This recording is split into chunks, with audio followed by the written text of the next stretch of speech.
Wise Wine Happy Hour. I'm Kelly. And I'm John.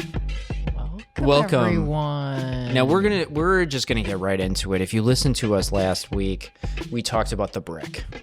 We did talk about the brick. And I can't wait another moment before we process this, because we have not talked about this at all before getting onto the pod. So we need an update about the brick. Yeah. So full disclosure, I have only been bricked up for one day.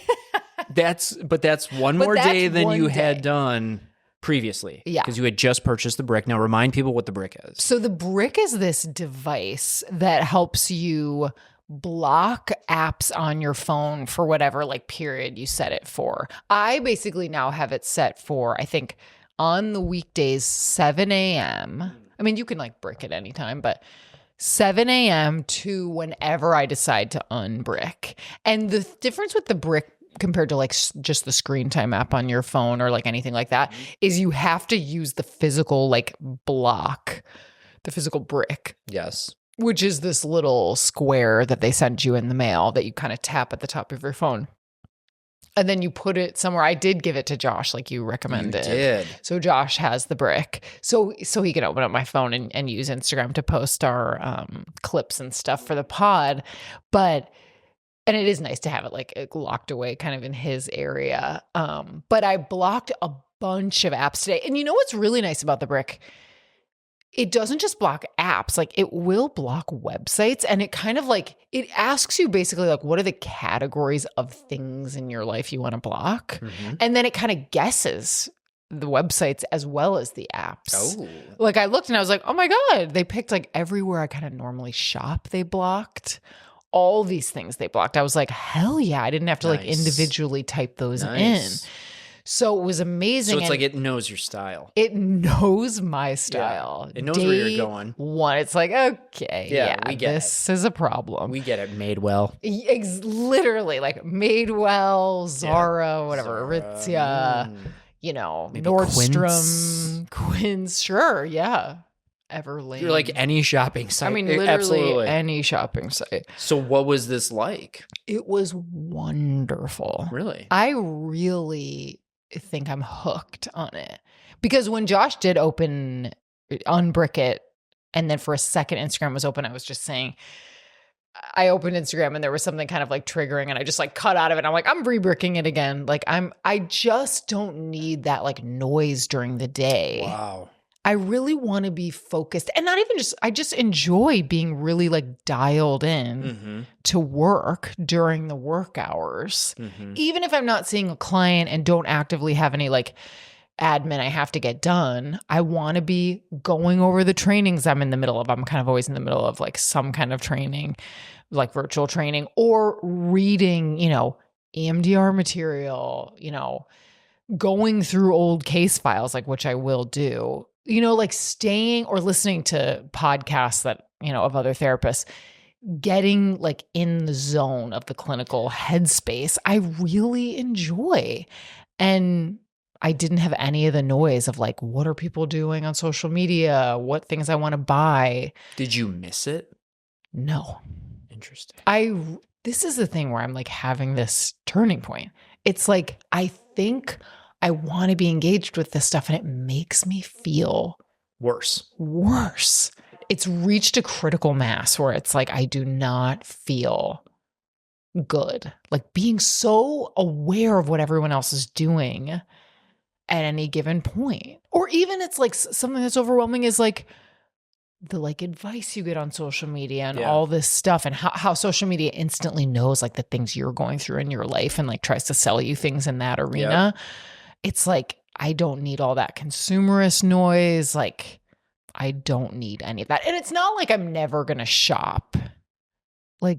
I'm going to shop, but it's can it be after clinical hours or on the weekend? And more intentional, maybe. More intentional. And really on the weekend, it's it's not I want to be sitting on my phone shopping on the weekend either. So it really reduces the time I'm just scrolling and consuming in my mind. It'd be interesting if there was some sort of analysis you could do 6 months from now if you really stuck to this to see if you spent less money. Yeah.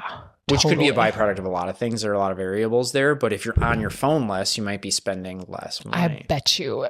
I bet you any money that it will be less. Any amount of money. Now, wait. Now, here's what I will say about this. And I don't think I don't know. I think I'm hitting this on the nose. I will say, when you start something, whatever it is. Ooh, some feedback's coming.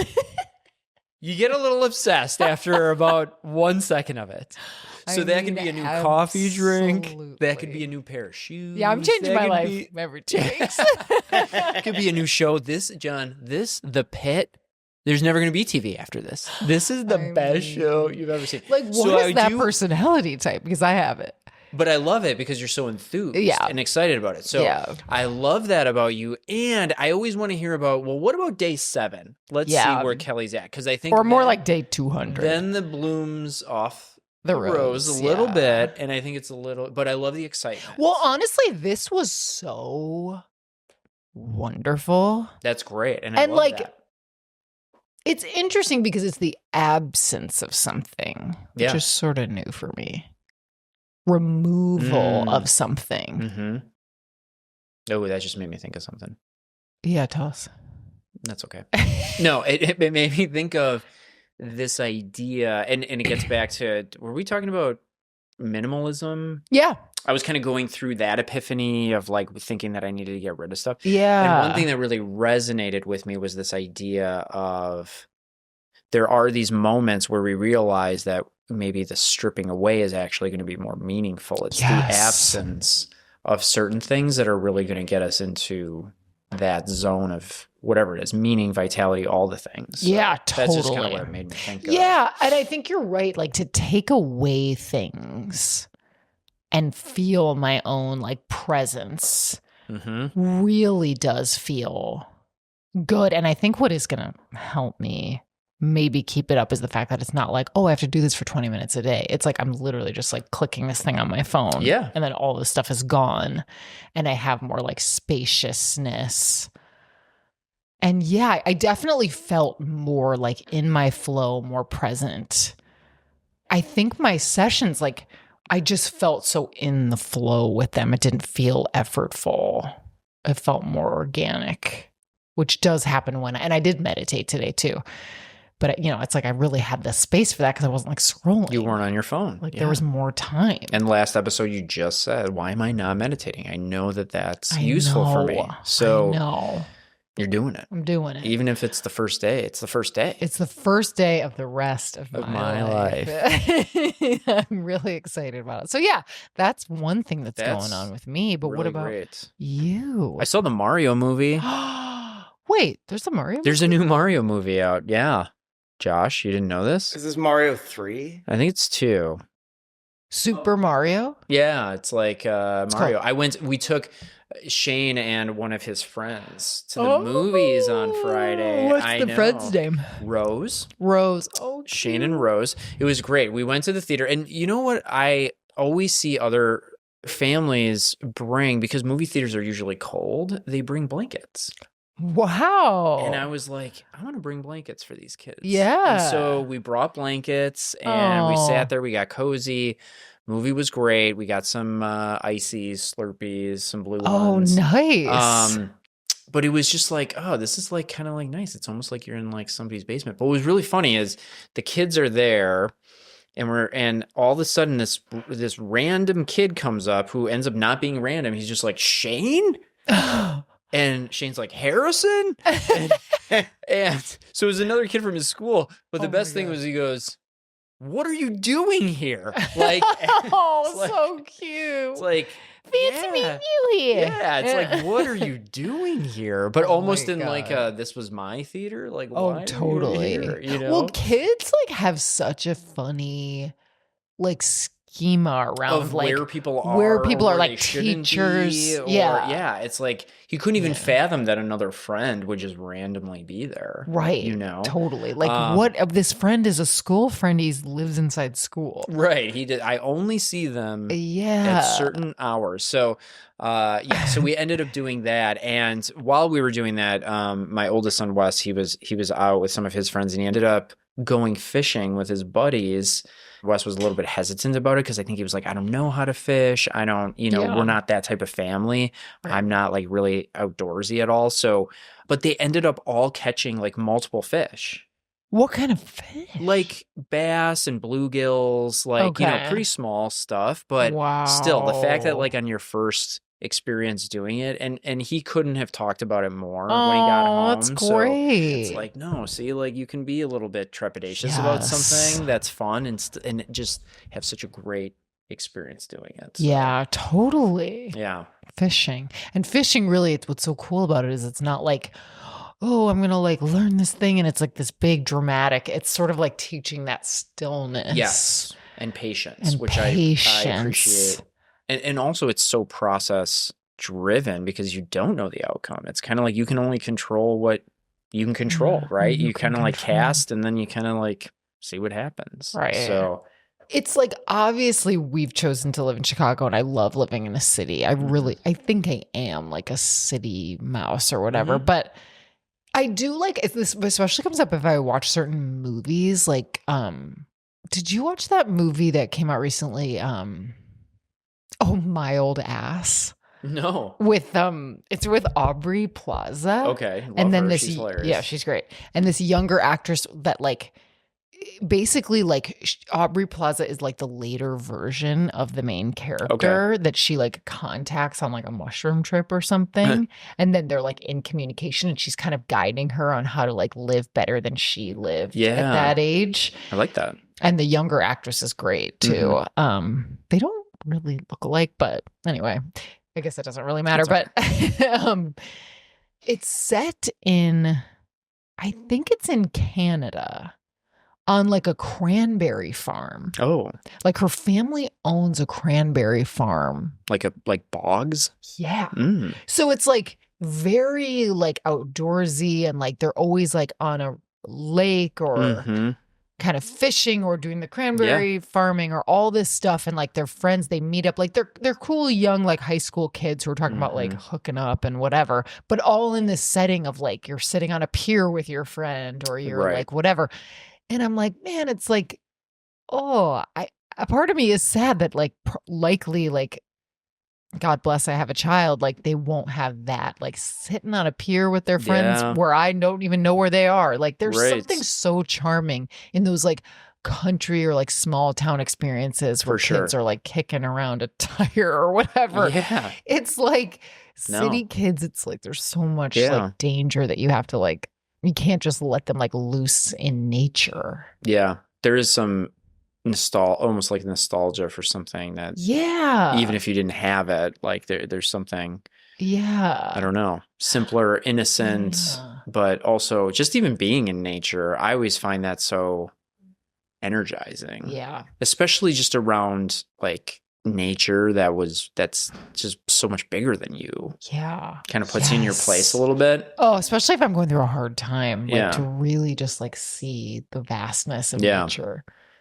We got pockets of it around in the city. That's true. There's pockets, and you kind of have to prioritize. Yeah, and you got to look for it. Right, it's there though. Or maybe it's like somehow a lot of kids go to camp for a couple weeks. Did you ever do that? Camp, like camp for the whole summer? Went to camp. Oh, I went to camp. Oh yeah, whole summer. You hated it, right? No, I didn't hate it. I my first year I cried every night. I'm from Michigan, the boondocks. Yeah, it's true. You are from Michigan. I've been on the dock. A lot of good nature in Michigan. Yeah. Well, I'm from Wisconsin. A lot of lakes are in Wisconsin, and it's pretty accessible. That's true. I'm like picturing a little bit like you're running around after school doing this stuff. Like a little? Kicking around the tire. What like do you think he's Huck Finn? What's going on over here? I know. Mark Twain? Well, I remember in To Kill a Mockingbird, like Jem. Oh, Jem, yeah. Jem and Dill? No, the main character. Atticus. Well, Atticus is the lawyer, the dad. Atticus, not the dad. Scout and Jem, right? Yeah. Are like playing and like he puts her inside of a tire and like rolls her down the street. And I'm like, oh, wow, that's so like cute. Like the dad doesn't even know where they are and they're just like kids like hanging around. It's so sweet. And I think isn't that the description on the book jacket of To Kill a Mockingbird? Cute. Cute.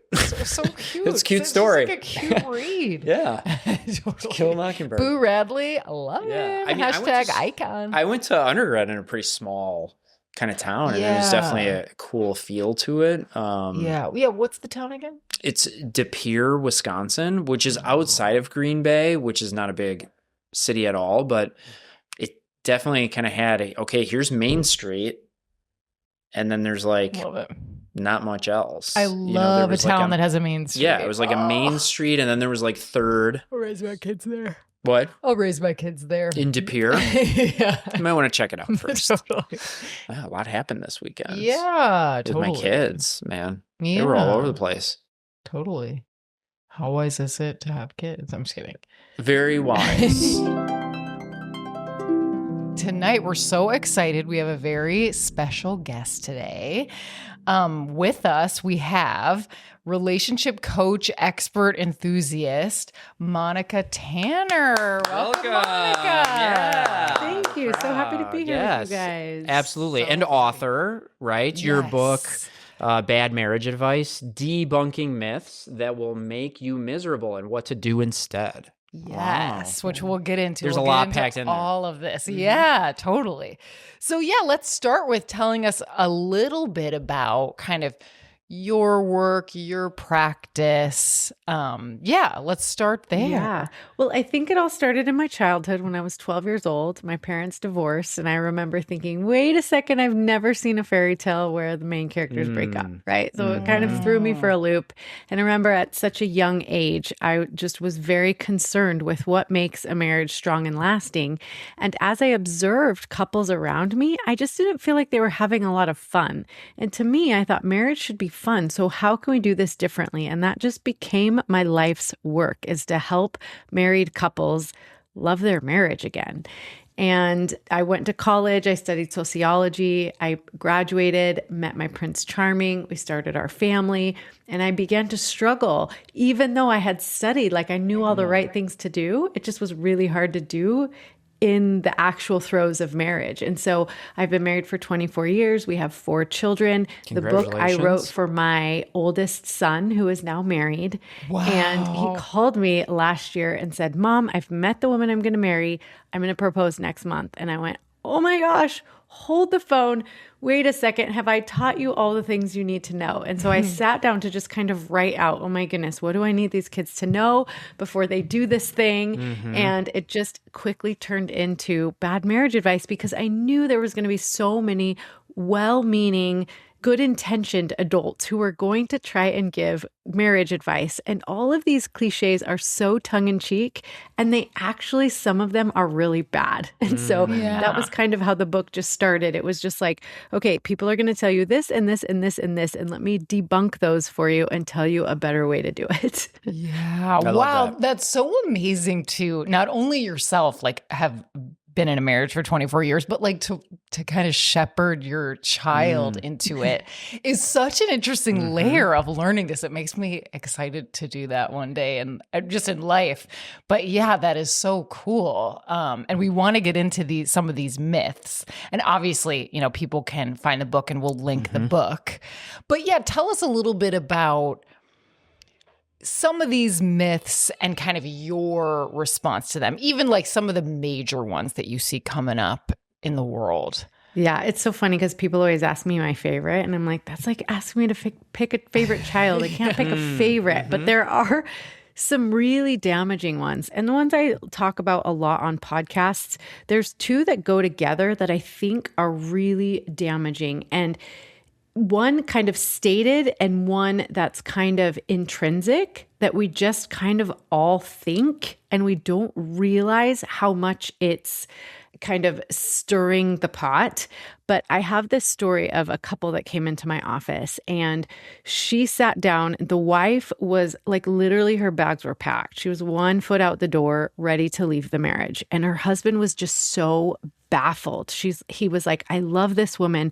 I don't know why she wants to leave me. And we started in with the circular questioning and data gathering. And she finally just said, I always dreamed of having a husband who would bring me coffee in bed. And obviously that was a metaphor, but also his jaw hit the floor. He was like, I've never heard you say that. He's like, of course I would bring you coffee in bed. Like, I will start tomorrow. Wow. And she was like, oh, and we had to unpack layers and layers of these ideas that if she had to ask for it, it didn't mean as much. And so that's the myth that if they love us enough, they'll just know. Yeah. And to just debunk that, it doesn't matter how much somebody loves you, they'll never be able to read your mind. And so we worked together for a long time, and this story has a beautiful ending. But I remember her saying towards the end of our work together, I can't believe I almost walked away from the best thing that ever happened to me. Wow. Oh my God. That immediately resonates with me in my own relationship. Didn't we talk about this the other day? Both of us have experiences. Now my anniversary is coming up and it'll be 13 years, and I have 2 kids, 2 sons, 10 and 8. And we were just talking about this idea that I'm not communicative to my wife sometimes and saying, you know what, I just appreciate when you just tell me to do things instead of having to guess, because it makes me feel like not only am I meeting you and your needs, but also I feel useful. Like I like to feel useful. I like to feel like I'm accomplishing things. And so I think we were volleying back and forth because I think similar things were coming up for both of our relationships where it's like, I need to maybe put myself out there and ask for my needs more instead of just assuming because this person's so important to me, they'll know what it is. Yeah. Right. I always like to say husbands can't read minds, but neither can wives. Like none of us are mind readers. It doesn't matter how long we've been together or how much we love the other person. There's no way that we know how to treat our loved ones unless they teach us. And so one of the biggest skill sets in marriage is teaching our partner or anyone that we interact with, for that matter, how to treat us. And communicating about that. So like when you conceptualize that, like teaching a partner how to treat you. What are some of those ways people can start? And I know you get into like ingrained kind of conditioning and all of this stuff, but I'm curious where you even start. Well, in relational life therapy, there's a skill set called making requests. Because the reality is, as humans, we walk around the world and we have these manuals for how we think other people should be acting and treating us, right? Whether we're talking about our spouse or our neighbor or our coworker, our podcast guest partner or host partner, right? The problem is those manuals are inside of us. And so unless we make them explicit, there's no way that anyone could possibly know what our expectations are of them. And so the first step is just to be willing to make the request and remember that the person that you're talking to is equal to you, right? That you love them, and remember that you're talking to them to make things better, because the alternative is a whole bunch of resentment and complaint, right? The second step is to be stupidly specific about what we want. So let's say you want your partner to help more around the house. What does that look like? So a stupidly specific request would be like, hey, can you be in charge of cleaning the kitchen 3 nights a week? And when I say cleaning the kitchen, I mean clearing the dishes after from the table, putting them in the dishwasher, cleaning off the counters, wiping the counters, sweeping the floors, and taking out the trash. And then step 3, here's where most people fall off and forget, is to show appreciation for any progress. So let's say that your partner actually cleans the kitchen and does a really good job on Monday, but they forget for the rest of the week. Give them that feedback, and appreciation. This is how we get more of what we want. Yeah. So the myth, though, that we're debunking there is that our partner should just know. Like, we're fused with this idea because they're our life partner that they should just know us in and out and know our needs. Yeah. There's another myth that this works great for, and that is don't sweat the small stuff. I hear that a lot. Like, don't make a big deal out of it. We've been told that sold millions of copies. Didn't that book sell like a lot of copies? Isn't that a book? Don't sweat the small stuff. Maybe. Don't sweat the small stuff. Don't sweat the small stuff. It's all small stuff. I'm pretty sure that was a book. It's like a self-help book. I definitely don't want to read it. You're like, take it off the Where do shelves. we think that the big stuff comes from? The big stuff doesn't come out of thin air. The big stuff comes from not sweating the small stuff, sweeping it under the rug, not standing up for the things that are important to us, right? Yeah. So the alternative is to skillfully address the things when they're small, when they're seeds, before they become big weeds that choke out all of the generosity in the marriage. And when I'm talking about small stuff, I laugh because one of the best things I ever did was teach my husband how to replace the toilet paper roll this way, the right way. He didn't care. When we first got married, he didn't think about how he did the toilet paper, but it meant a lot to me. Every time I sit down to the toilet, I'm like, thankfully, the toilet paper is loaded the right way. Like I've taught my husband how to do it and my kids how to do it, right? Yeah. And people will fight me on this. Like, well, what if your partner likes the toilet paper done the other way?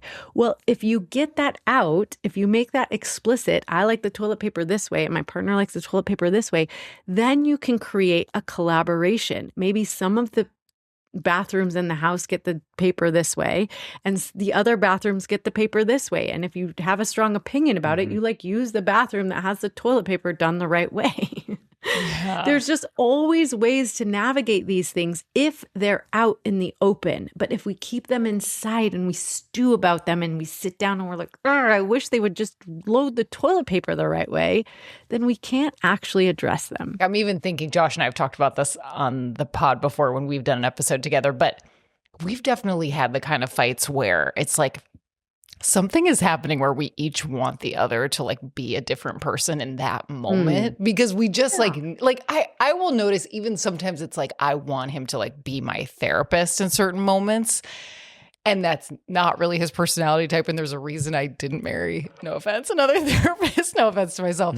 But like I obviously don't in general want him to be a different person, but there are like painful moments where I just want his natural response to be something else, and moments where he wants my natural response to be something so different than what it is. And sometimes when we even just name that, it like softens things like, oh, wow, that is what we're seeking, which we both know is impossible and not really what we want. But you can help your partner give you more of what you want by saying, hey, I'm going to tell you about my day. I don't want you to fix anything. Just listen like a girlfriend would listen, ask me questions about it, and then tell me, man, that sounds really hard. Like you can even feed them the words you want to hear. It doesn't mean any less if you have to do that. I promise. Right. Right. Yeah.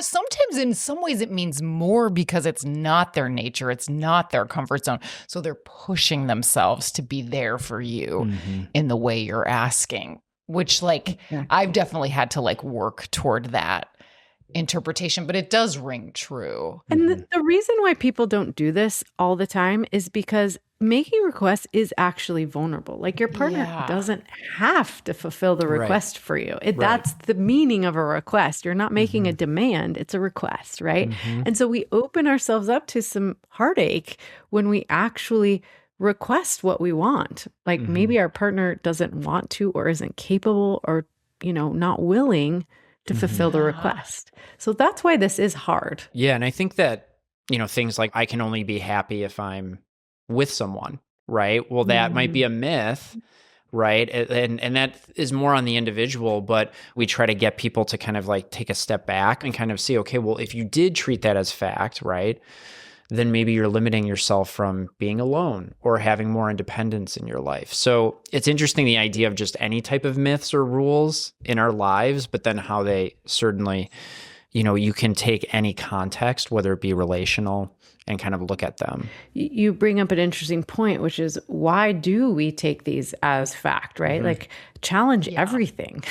Yeah. And I wonder, because you were also mentioning that you are certified in sex therapy. And I'm guessing a lot of these rules or like tropes around sex come up and can block people. Yeah. I think one of the reasons why sex and money both are like such massive problems in relationships, why you like hear that, most marriages break up because of sex, money, or parenting. Like those are the big three, right? Yeah. But these are very, very charged concepts. They're concepts that develop long before we have any choices about it, right? Our parents have ideas about sex and sexuality that they pass down to us that we don't even know that we've inherited. Especially things around, like what your desire should be, on the average day, and what it means if you are mismatched in your, preferences or sex drive with your partner, all these things that are like, well, this is like a red flag versus like something to address and like be present with. And it takes a lot of self-awareness to be able to look at, how do I think about my own sexuality? How do I think about my partner's body? How do I think about what I've been taught is okay and not okay? And, do these things serve me? And if not, I've got to pull them out of my garden, and I've got to plant nourishing seeds for nourishing fruits and vegetables and flowers that actually bless my life and my relationship.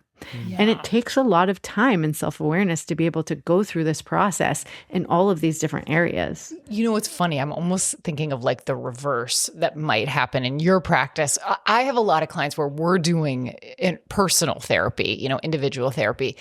And some people will come to that and want me to fix their partner, basically. Right.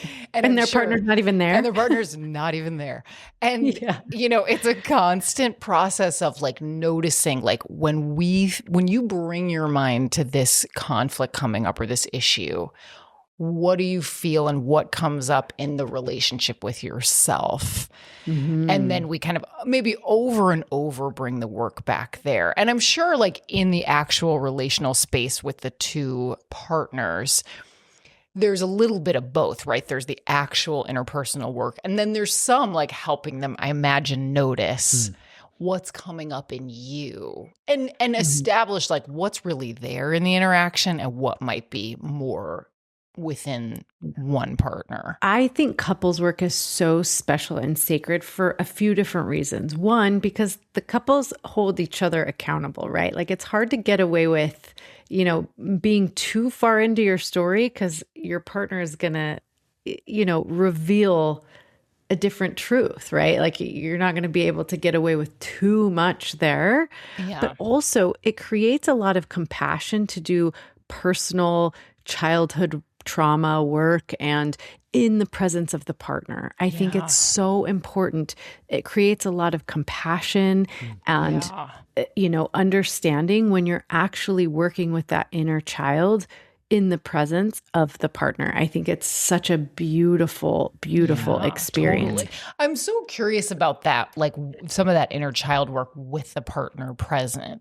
Do you, with that, tell us a little bit about that, how that can look? It's really going back and figuring out what are that person's protective patterns. Where did that come from? It's like, where did you learn to do that? Who did that to you? Who are you modeling, or who let you get away with doing that? Right. And so it's like really going back and loving up, it's like really loving up on those parts that didn't get what they needed and understanding the adaptation, which is the protector of those wounded parts, right? It's like really understanding what that protector was protecting against.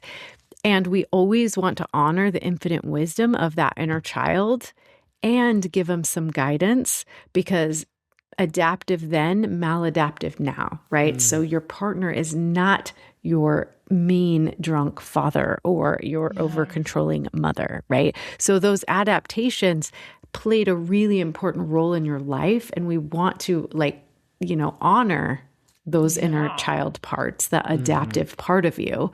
We also want to strap them in the back seat so they're not driving the car in your relationship. And I love doing that work in the presence of the partner because it really creates a lot of compassion to see how to love up on that inner child part. Yeah. And totally like orientation to the present by just them being there, really helps them. That makes me think of a lot of EMDR work and how sometimes like in a traumatic childhood experience, like you really need to like help the part see like you're in the present, let this soften. You don't need this anymore. But it does take, like you said, loving up on the parts, noticing like they've protected you, They have only wanted the best for you and safety for you.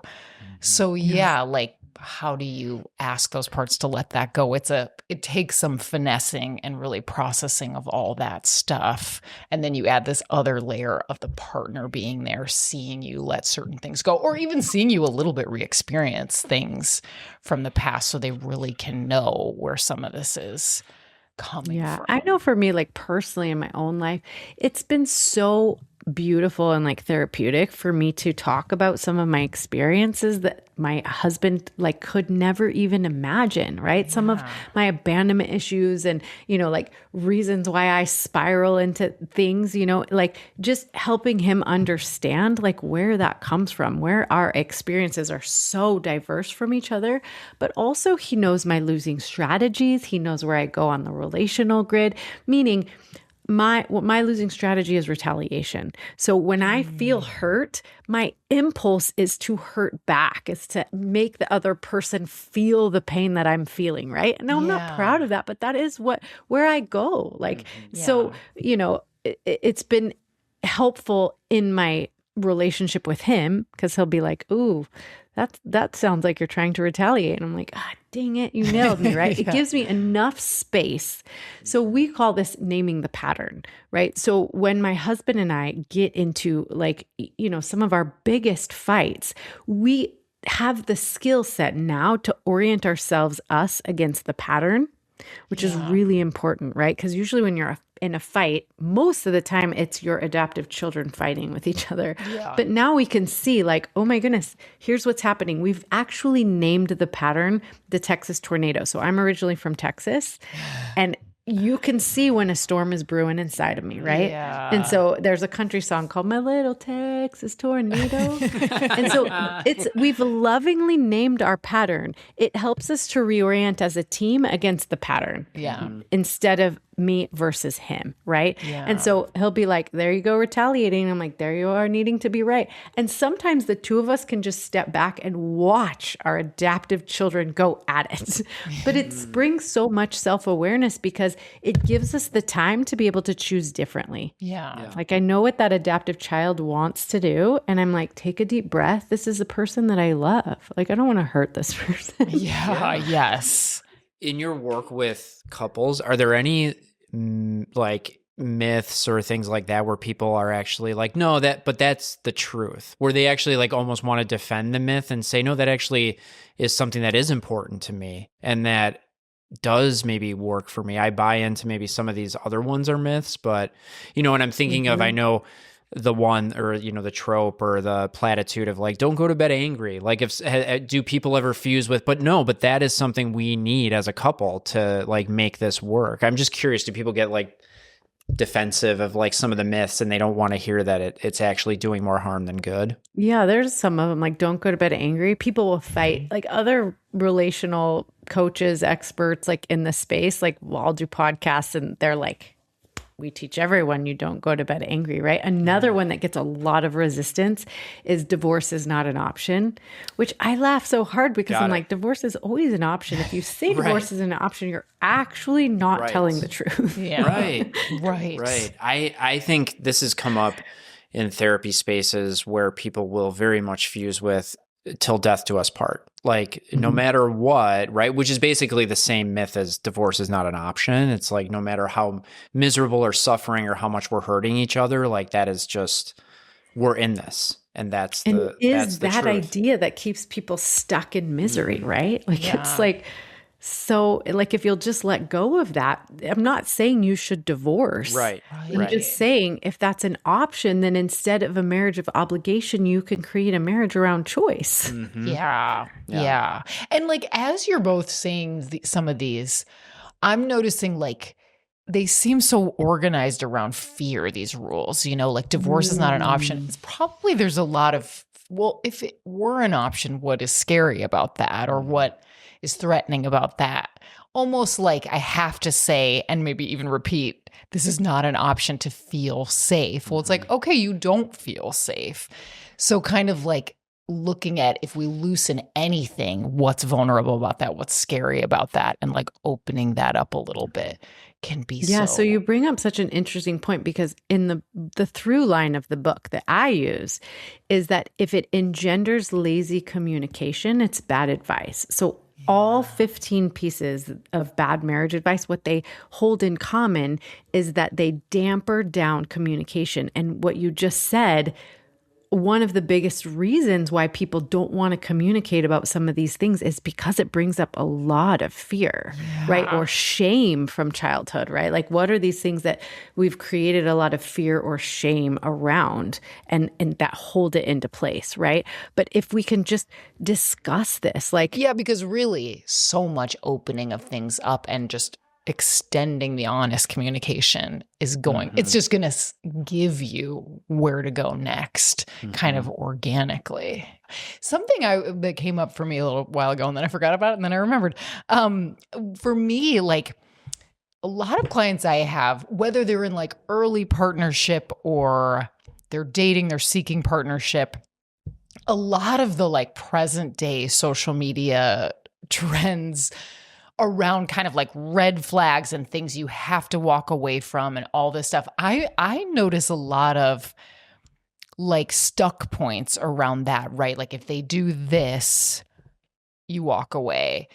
And even myself, like in my own dating before I met Josh, because we've only been married a year, I remember thinking like some of that stuff was really, I had to unlearn some of that in us being together and realize like, I can ask for things. I can, you know, like expecting him to be one way and start that way. You know, well, one that came up, I'll share. Hopefully Josh is okay with this, but he can cut it if he's not. Like he's got all the power. We're looking over at him. He's like, yeah, wonderful. He's like, it's good. Put it out there. You know, I remember listening to a podcast where these two influencers were talking about like, it's not okay to have a partner who's moody. And that's a kind of vague term, you know, like, I've learned this actually not only about Josh, but like his sister and his mom a little bit. Like this is kind of a family trope where like in the morning, they're a little bit hard to kind of engage with or like brain not doesn't morning people. turn on all the way. Exactly. And I wake up in the morning with my whole personality right there, which like a lot of people would be so annoyed by it. And sometimes Josh is annoyed by it. And I get that. But, you know, I remember hearing that and having this like sinking feeling like, oh no, you're not supposed to be with someone. And for like a split second, it's like, I'm not remembering that I'm obsessed with Josh. I love him more than anything. And like anything that's less than ideal about me or him, we manage and it, you know, we grow from it. But like thinking like, oh, you're supposed to have a partner that's like a rock and they're always kind of chill or their moods are like pretty tame. And it, you know, it's like something that's out there, right? Like someone, you can't have someone like that, which also implies that the people that, you know, maybe have a little bit of mood lability or trauma or whatever it is, like shouldn't have a partner. Everyone should leave them, which I don't believe. But yeah, like I've noticed like sometimes this conversation around like red flags and what's right and what's wrong really was sticky for me and for some of my clients now, you know, believing like, is it bad that I have a partner like this? Or even, is it bad that I have a partner that makes less money than me as a woman, as a heterosexual woman? You know, some of that stuff comes up. I wonder if that comes up in your work. Well, I think what's so important to remember is that we are all so different and our relationships are all so different. And modern marriage is so different. And that's why you don't get handed like a marriage manual, like here's how you do this, because everybody's marriage is so different. We're all so individual. So like what you would call moody, I would call like just human, right? Like we all have 50% positive emotions and 50% negative emotions. And when you were talking, I laugh because almost every like morning person I know married a night person. Like, like opposites attract, right? If you think about introverts marry extroverts, like messy people marry clean freaks, like that's just like how life is, right? So you can walk around and be like, okay, well, if I'm going to be with this person, they have to check all these boxes. Or you can just go, you know what? I'm a human. I'm looking for another human. And yeah, there might be some things that are deal breakers for me, but they're not deal breakers for everyone. And so to say like you shouldn't marry a moody person, like who's even saying that? And how can they even have the authority to do that? Like that's absolutely ridiculous to me. Yeah. But I think, as humans, we learn skillfully how to navigate those things. My husband and I couldn't possibly be more different. Like we were raised in two different parts of the country. We were raised by two very different, like nuclear family types, different religions. So if you ask us a question, almost always you're going to get a different answer. We're going to hold two different positions on whatever issue you're asking us about. And I always say our differences are what make us so passionate, like brings a lot of passion into our marriage. But it's navigating those differences that creates the intimacy in our marriage. Like we never run out of things to talk about, but we have worked very, very hard at the skill of repair. Meaning, we can have two very different positions on an issue. We can go head to head and battle it out, but we can also repair really, really well. So all relationships are an endless cycle of harmony, disharmony, and repair. Like this comes from the research of Ed Tronick. He studied infants and their mothers and how they go in and out of harmony with each other. But where trust and resilience and strength and passion and intimacy, like the juiciness of a relationship, comes in that repair, the return from disharmony to harmony. That is so true. That those like darker moments and coming back from them really build connection and safety. Like I can be a mess and still be loved and returned to my partner. We all get to go crazy, just not at the same time. Right. Yeah. Right. Well, it also the idea of like there's these indicators or red flags or whatever it is that then I need to walk away. It also, I feel like what I'm seeing a lot too is this idea that it should be effortless. Like if you truly loved, if you're truly in a romantic relationship with somebody who's quote unquote the right person or meant for you, that it should really feel very effortless. And I guess that would also be a myth, is that like this idea that there's nothing more true than a marriage is so effortful. Like you have to put work into it all the time. And I mean, I think if that's what you're going for, like, oh, I'm going to find the perfect partner based on all of these criteria, that who made this criteria, right? Like hopefully you're coming up with your own criteria, not listening to the people online who are saying, these are your red flags or whatever. But right? I unfortunately think that that's the world we live in, where people are looking for people to make they are looking for people to put the criteria out there, because people are so lost, and people, when it comes to relationships, sometimes that they kind of want to be fed that. Yeah. You know? Yeah. I mean, I don't agree with it, but I just think you can find anybody to tell you anything. Yeah. You know, and well, something that'll come up for my clients when they're in that place is we'll even just talk about, I'll say, like, well, let's think about your relationship with yourself. Does that feel effortless? And they're like, I'm in therapy, so what do you think? And it's like, no, right? So it's like really the natural state is that it's effortful and that there's all this pain. Life is full of pain and struggle. So of course, like that's going to show up in your relationship. And to your point, the relationship is such a beautiful space for healing, more than even just the relationship. It is this like amazing platform for self-healing and really like expansion, I think, of one's like soul, to like have that kind of love relationship and go through pain through that medium. Yeah. Have you ever heard Terry Real talk about the mysticism of marriage? No. So this goes to a lot of what we're speaking about, and it combats one of these myths that if you married the right person, they'll never hurt you. Yeah. So when you're talking about relationship being this like beautiful container for healing, if you marry the right person, you are going to feel a lot of pain. The reason why is because you will be attracted to somebody who is enough like that old soup that you grew up in, that familiar feeling to you. They're going to open up a lot of those old wounds in order for you to heal. So you can, like if there's 100 people that will never, ever, ever actually like poke you where it hurts, you won't be attracted to those people. You are attracted to the person who's uniquely designed to stick you where it hurts so that you have, hopefully they have more resources than your family of origin. I mean, that's part of the mysticism, right? Is because they're going to poke you where it hurts and also support your healing, but they can't heal you. That's where people get that wrong. Like the right person isn't going to heal you, but they will provide opportunities for you to heal. AKA, they're going to hurt you. Yeah, it's like that stuff is activated to work through it. Yeah. And I love thinking of that as mystical. I definitely experience it that way. With pretty much every relationship in my life, I'm like, I have been given this person to like work through this thing. And definitely Josh is that way. I've been given this person, or I was attracted to this person, right? Like there could be somebody next to you who would never open that up for you. They would just treat you like a princess, and you will just walk right on by and not be attracted to that person. Right. Yes, that's so true. That's so true.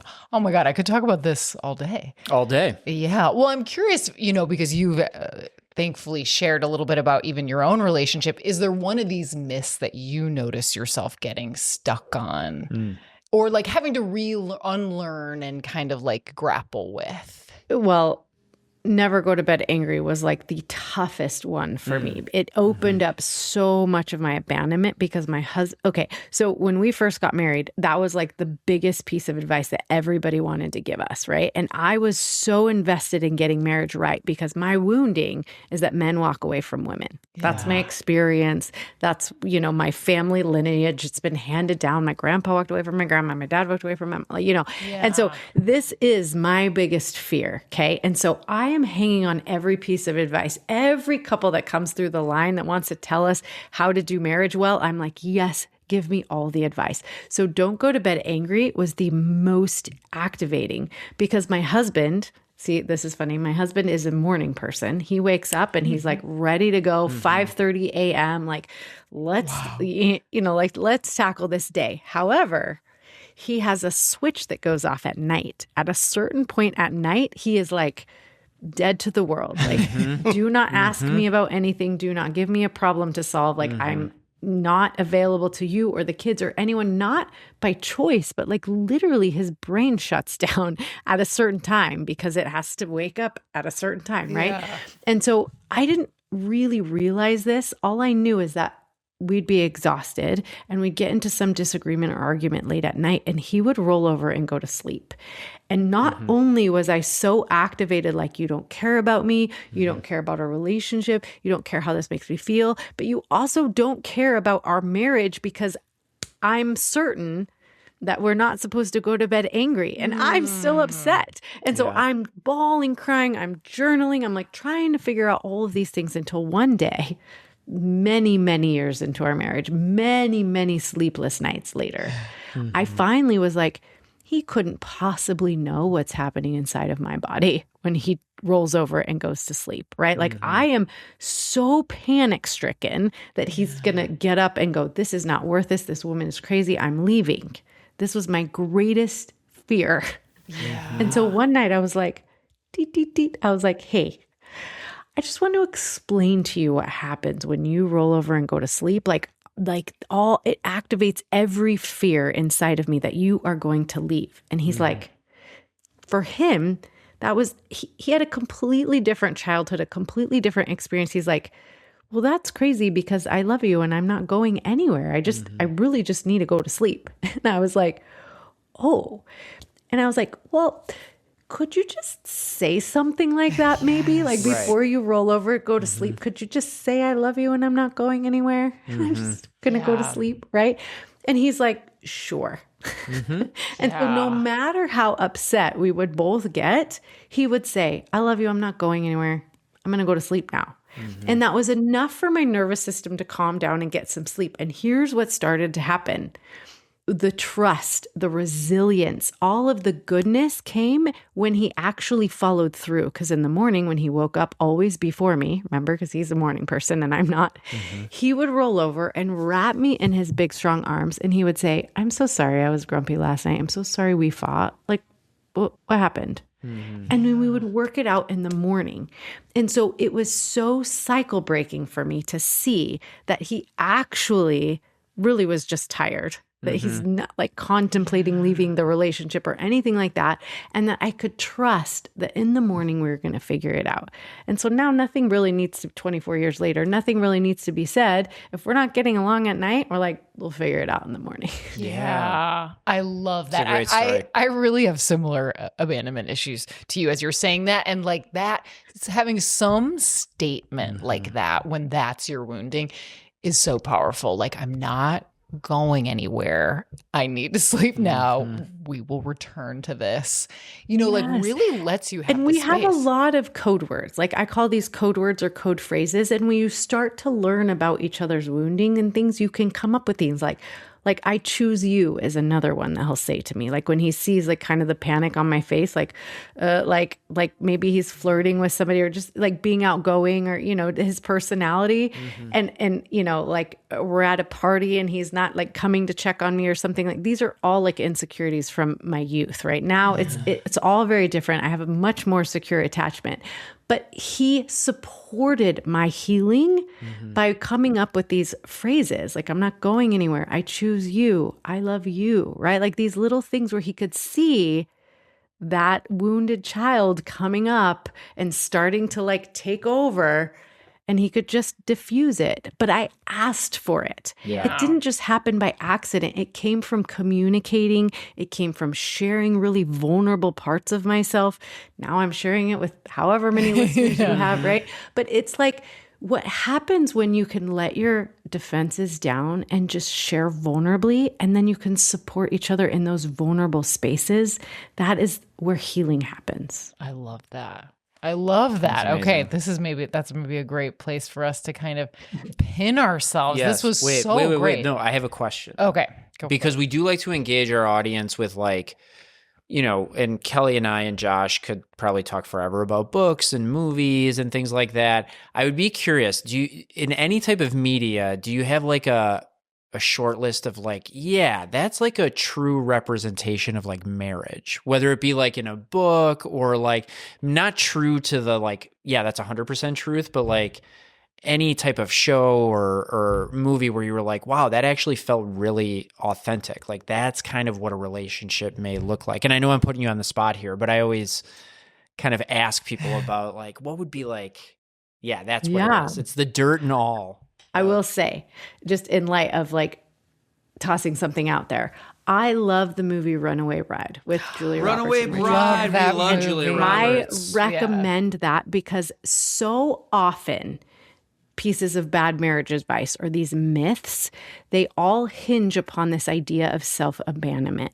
And so I love to give as homework for people to watch The Runaway Bride together, because what you'll see is when you have two strong individuals who can stand up for themselves with loving power in marriage, then you have a really strong partnership. But you've got to go through this process, whether you're single or whether you're already married. You've got to learn how to stand up for yourself with loving power. That's the skill. Make requests, set boundaries, you know, stand up for the things that you feel like are really important. And that's the whole process that Julia Roberts goes through. So I love to give that movie out as homework and date night. Like, go watch The Runaway Bride. This is what I need you both to really do. I love that. I love that movie. I love that I love movie. Richard Gere. Yeah. Isn't Joan Cusack in it? Yeah.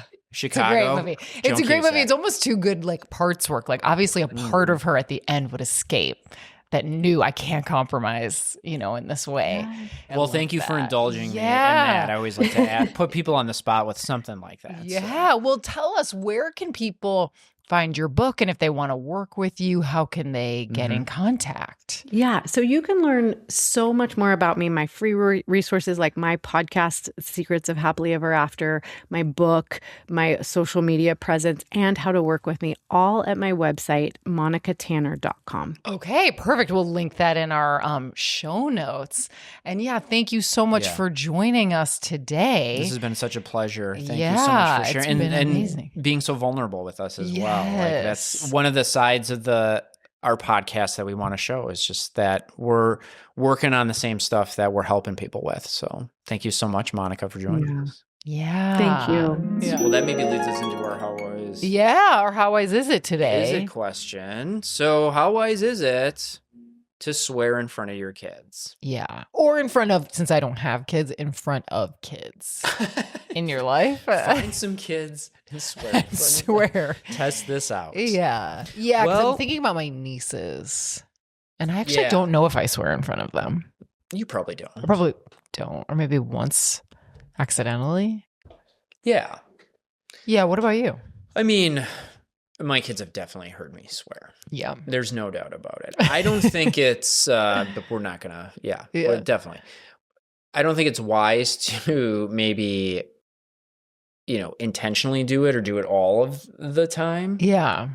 Maybe using that language, because certainly they're going to parrot and repeat back and do whatever you do as a parent. And so you can't, once they hear that word, and then they might start using it outside of the home, and then it's like you get a whole nother can of worms Yeah. there. So, and right, the things that we kind of withhold from them, they want more. So there's also Right. like a version of that where if they never hear it, Yeah. right, they're going to hear it somewhere. Yeah. And it becomes a little bit more even like precious to them, where it's like, oh, like Yeah. it's such a bad Yeah. word. Like that makes it cool. So I Right. don't know. It's like, if you're going to swear, I'd rather you do it in the house. yeah, I'd rather you kind of do it in the house in front of us. Not a regular mom. I'm a cool mom. Yeah. And I think we try to, if we swear, it's like, yeah, maybe, there's another word I could use, or, and that's a word like any Yeah. other. So we try to kind of model for our kids too, like, you say whatever you want in your head. Like, Yeah. because I remember there's a period where Wes was specifically being like, I'm saying bad words in my head. And we were both like, great, you can say whatever you want. Amazing. Like, you don't have to feel guilty about that at all. Like, say whatever you want in your head. That's so cute. I'm saying bad words in my But even head. that was like kind of almost taboo. And so we wanted to Right. normalize, like, you say whatever you want in your head, Yeah. that type of thing. Yeah, how many firstborn sons have said, like, I'm saying bad words in my head? Like, Yeah. Like confessing, like turning confessing, themselves I'm in. saying bad words. Yeah, right us out of secondborns my head. aren't doing that. So, I think language is, they're going to be exposed to it. And Yeah. sometimes the exposure of it in the home, at least you can give them some context. You can talk to them a little bit more about it. But I don't know. I don't think Yeah. it's wise to just be shooting from the hip every now. Right. Every Well, it's like, what's funny is like, this is one of those things where it's like, you would really have to ask me again after having an actual child Yeah. in the home. Because I really do sometimes with swearing, especially lately, get in this kind of like philosophical place where it's like, what is really the problem with it? What is the problem? Like, is saying like, fuck this, like, because you're suggesting sex in a way, is that the problem? Who are you asking? Are you asking me what the problem Well, is with? I'm just Fuck this. curious what you think. Like, it's like, it's Well, almost like it's self-created taboo, which is It all is. taboos. No, I mean, it's all like socially prescribed. Yeah. Like, you can't say this word, but what is really wrong with that word? Probably nothing. Right. Right? We're the Probably ones who have nothing. attached meaning and whatever it means, Yeah. which is fine. And I get that. And you can say that as adults, but you also can't have a child running around school saying fuck this all the time. Like, they're going to get in trouble. Because the school is offended by that. Or it's like the rule. It's Yeah. the rule. Well, that's right? my thing where it's like, would the lesson be like in this space, like it doesn't bother me if you say those words, but there are a lot of people it offends, so we try not to say them in. Yeah, I think you got to put the context. You got to wrap it in the context, Yeah. right? Because whether you like the rule or not, there's going to be consequences, right? Right. So, Yeah. like, you say that, whether you mean it or not, whether there's any intent behind it, you're probably going to get in trouble, right? And so, if you want to be in trouble, go ahead and say it. But it is. But the philosophical question of it, we could debate that all we want, but we Yeah. still live in a real world. We live in a real where there's world, going of to be course. consequences of it, right? Yeah. And we can't just be mouthing off in second, third, fourth, Right. fifth It grade. is funny when you come across a kid that does use those words, or like my nieces, they've said stuff. Yeah. Because they overheard it. I feel like Saoirse said something. I think you could quote directly, couldn't It you? was like we were in my mom's backyard. And she said like 2 things, and Kevin's like, "Don't give any attention to it." And we were like, I was tearing up laughing so hard. I mean, sometimes you can't stop. It was like so funny. Yeah. I can't even remember what it was, but God, you and I both were like, I can't believe she just said that. Right. I think it's also hard too because philosophically it doesn't bother me, right? The word doesn't. But, your kid's going to go to another kid's house. Right. And so then it's like you're going to have to deal with, well, it doesn't bother you, but it certainly bothers them and their parents and their kids. And then not that this is how you should parent, but you're going to feel embarrassed about that probably. And you're probably going to feel judged. And, even if you don't care about it. So there's a lot of like social stuff that's intertwined in it. Yeah. I mean, I don't think there's anything inherently wrong with swearing, or even I don't think much about like swear words like like, oh my God. Yeah. And I think the kids need to hear it because it's just language that's used. Yeah. I'd rather them know what the word means, because some of them are like maybe more slang words that they don't know what it means, given the context, that you kind of want to be like, yeah. Right. tread lightly on that one. Yeah, where it's like, if I really get into this is beyond your maturity level. Right. Yeah. And you don't really know what you're saying or what you mean. So. Yeah. Well, maybe that's a good argument for why it's not wise so much to swear in front of your kids, or to like it's wise to minimize it, because a lot of them do suggest things that maybe like sex or whatever that you're not yet going to explain to them. Until they need that explanation and want it and can tolerate it. But yeah, I mean, maybe like shit's fine, because shit's not that bad. Yeah. I feel like damn. What about damn? It's like, what does fine. damn even mean? Yeah, oh, damn's damn you fine. to hell.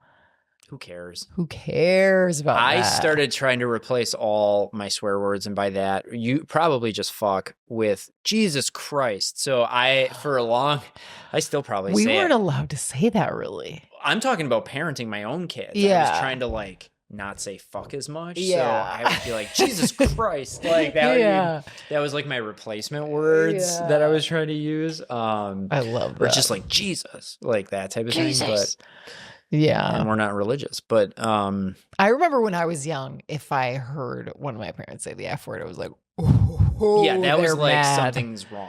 Yeah, Right. it was like run for the hills. Yeah. Yeah. Oh, And then I had 100%. a friend who, like, in her house, everybody swore and it was fine. Yeah. Yeah. I remember getting in trouble one time, and I was like, oof.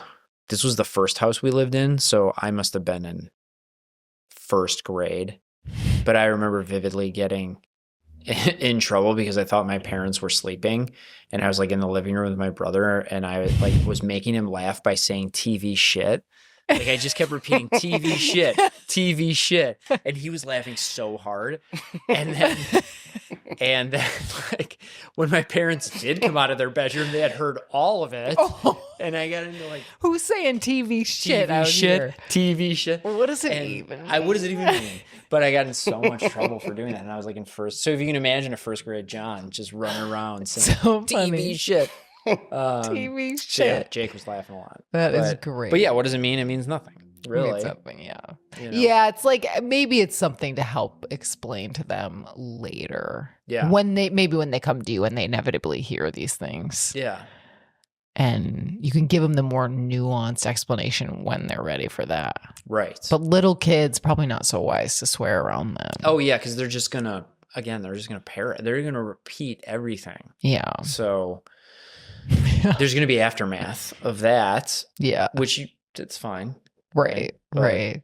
God, I'm thinking of things where it's like, it's just anything you say in front of my nieces, it's like that you don't want them to repeat. That will be the one thing they repeat. Oh, for sure. I mean, And the obviously one everyone knows this, but thing that you invest so much time and effort in to be like, God, this is going to be great. It's going to be so much fun. It's like, be prepared to do that 2 million more times, because it's like, Yeah. it's never a one-off. Right. And it's like, oh God, I can't recreate that. I put so much effort into it. Like, I don't feel like doing that. But your kids just like want it. They're just like, nope, you're going to do it. You're going to play that game. You're going to do that thing exactly the way it was. Be funny again like you were. Like, and it's just like, oh man. Yeah. That's a marathon to do that stuff. you know? Okay, so we know it's not wise. Josh, what do you think? I think it's wise to not normalize it to the point where they're just like spouting off. Yeah. Yeah. And getting in trouble. Yeah. But it's like if you create too much like reverence around it, like, don't say that, then like, they're gonna be saying it. Yeah. Yeah. I like the idea of like kind of wait for them to come to you. We're gonna inevitably slip up and swear. Yeah. Like kind of like you don't have to make it a mission like I'm going to swear around my kids to like get it into their system. Get it into their skull. Right. But it's like, they're gonna be exposed to it. And I think when that happens, it's like almost like hold on loosely. Yeah. Hold it lightly. Hold it Hold it I lightly. like that. Hold on loosely. Hold on loosely. Hold on loosely. Is that a song? And No, don't let it is go. Oh, 38 special. Oh, I love it. Okay. 38 fuck show. Oh my God. What is TV fuck? shit? TV Oh, shit. TV fuck. I didn't say that. Now my parents are going to listen to this, and now I'm really going to be in trouble. Yeah. TV shit. What is it? It's two words that you say next to one another that make your brother laugh. Yeah. And then when your brother laughs, that's the reinforcement you need. Then you'd say it to 1,000 more say it times. Yeah. more. Yeah. So I don't know why even how that even came up, but I just was saying it, and he was laughing, and so I wanted to make him laugh more. I love it. Little brother was being cool. I love it. My younger brother Zach used to not be able to pronounce fire truck, so he would say fire fuck. Yes, I'm sure everybody laughed. Yeah. that's cute. Though. Yeah. I'm sure we reinforced that. Yeah, totally. There's something though really funny about little kids swearing. Oh my God. Like if you it's see hilarious. it in a movie or a show, or even just like some kid just says something It's randomly, so it's so funny. funny. It's hard not to have a reaction to it. Yeah. God, I wish I could remember what my niece said because we all were like stunned silent. I think she must have said fuck. Yeah, And she was maybe 4. perfect. Yeah. Which is funny. Yeah. There's Like something maybe really she funny said like, about that. what the fuck?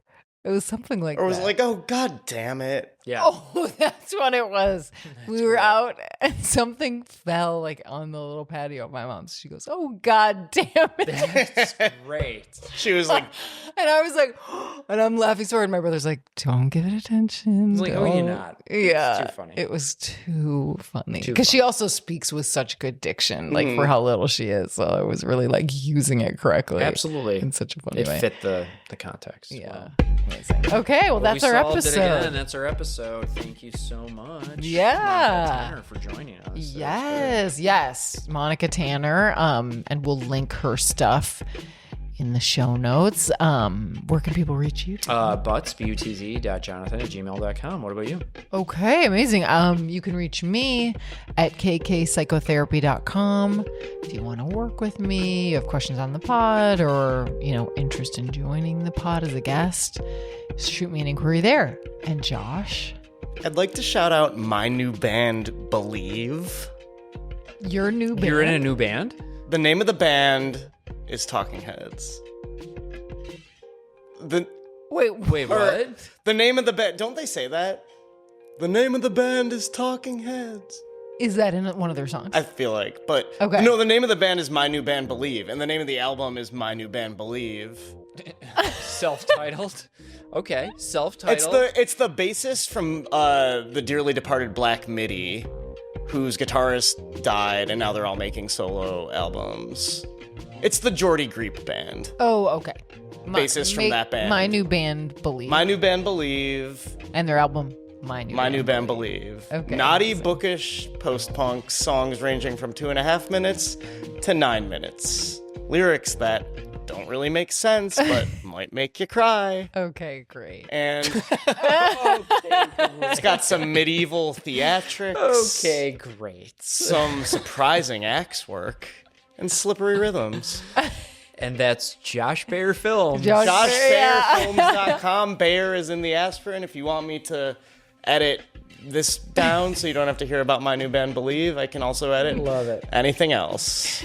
Okay, amazing. Thank you, Blanket Forts. Thank you, Blanket for the music. Forts. Thank you to all of you. We'll see you in a week. See you next time. Next time. The Wise Mind Happy Hour podcast is for entertainment purposes only, not to be treated as medical advice. If you are struggling with your mental health, please seek medical attention or counseling.